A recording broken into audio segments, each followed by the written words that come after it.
When you've gone through life and experienced trauma at the level that these young women have, it's really hard to put one foot in front of the other and to just keep moving forward.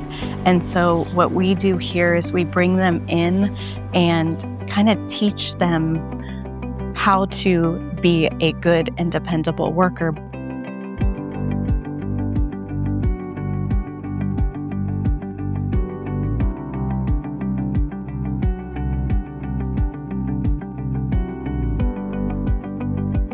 So when Angie first came, and she was kind of a little closed off, just wasn't quite sure about this environment, hadn't ever really experienced a place quite like this. And so in the beginning, she would call out of work all the time. She would come late and just hadn't really figured out the steps of work ethic and what that meant and what that looked like. Angie came to me and asked about getting more hours at work. And I had to explain that, when you're not making the commitment to show up to work every scheduled shift and you're coming late or leaving early, it's really hard for an employer to want to give more hours. There was a few weeks ago when, we had just come out of this conversation with Angie about her commitment to showing up to work and not being late and really just wanting to improve her work ethic. And it was a Friday, and she sent me a text in the morning and said, "Hey, I'm on my way, but I'm going to be late."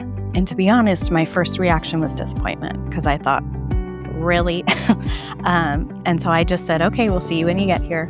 As of right now, I don't really have a vehicle, so getting to work is more like rides if I can get one. So that Friday, I didn't have a ride because my ride was busy. She wasn't coming to work. So I was like, I don't live too far. I can walk.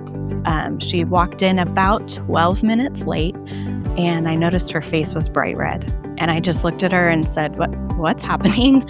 Are you okay? What's going on? And she's like, "Oh, I'm fine. I just walked here." It's about a 3-mile walk. And I said, "You walked here?" And she's like, "Yeah, I didn't have a ride, but I wanted to uphold my commitment to show up every day." So it just blew me away that, most of the time, a few months ago, she would have called and said, "I don't have a ride to work. I'm not coming."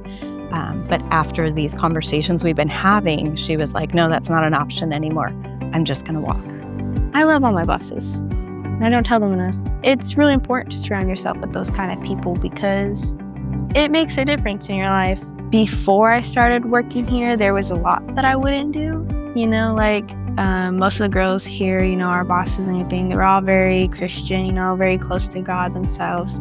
And before I started working here, I was like, "You're not gonna find me doing that, But after working here for so long, I'm like, I could see why guys like this.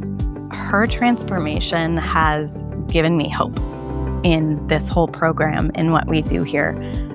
It's just a reminder, there are hard days here. There are days when trauma overtakes and things get hard. But when we see the little glimpses like that, it's just amazing reminders that the Lord is in this and that we get to have a front row seat to what He's doing in the lives of these girls.